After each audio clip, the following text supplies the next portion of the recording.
Harry Potter is a name that is instantly recognized across the world.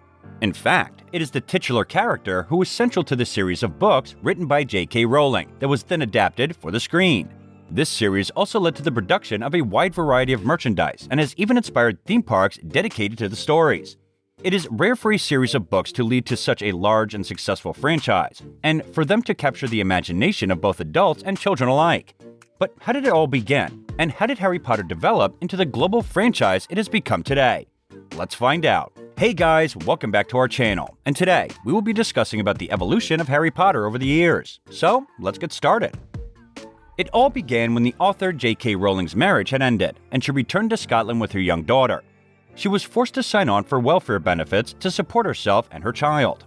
At that time, she was also diagnosed with clinical depression. However, the writer was determined to make a better life for herself and her daughter, and she began to write. Rowling has said that she had the basic concept of the storyline in her head as soon as she started writing, and then just added in the details as she went along. She soon had the first book in the series completed. This was titled Harry Potter and the Philosopher's Stone. She began sending out copies of her manuscript to publishers, but faced one rejection after another. Using witches and wizards as the central characters in a storyline wasn't a new idea, and the publishers didn't think her book would attract too much attention. But editor Barry Cunningham from Bloomsbury thought differently and gave her an advance of £1,500 for the first book.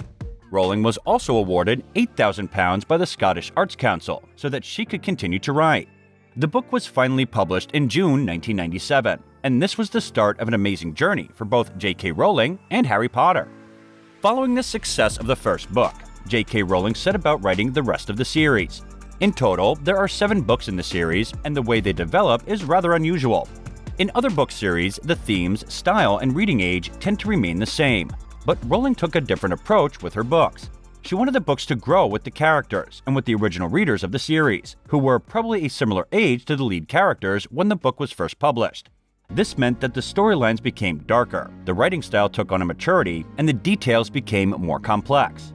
The second book in the series was published in June 1998, just a year after the first book.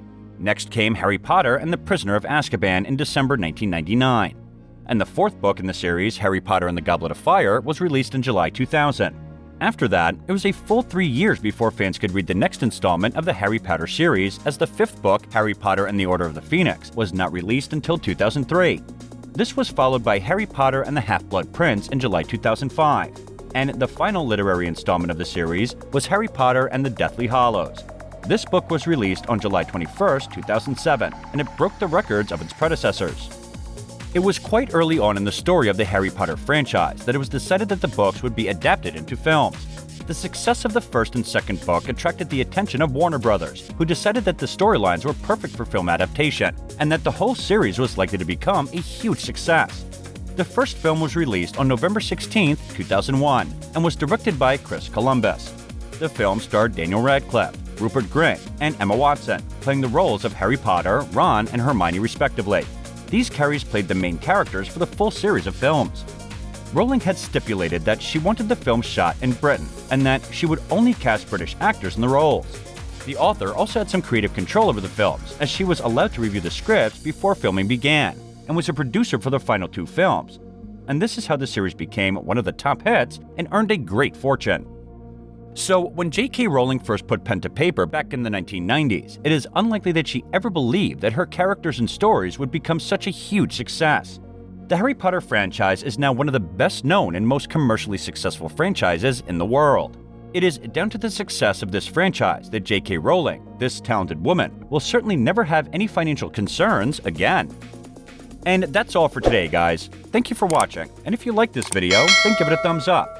And don't forget to subscribe to our channel for more amazing content coming your way.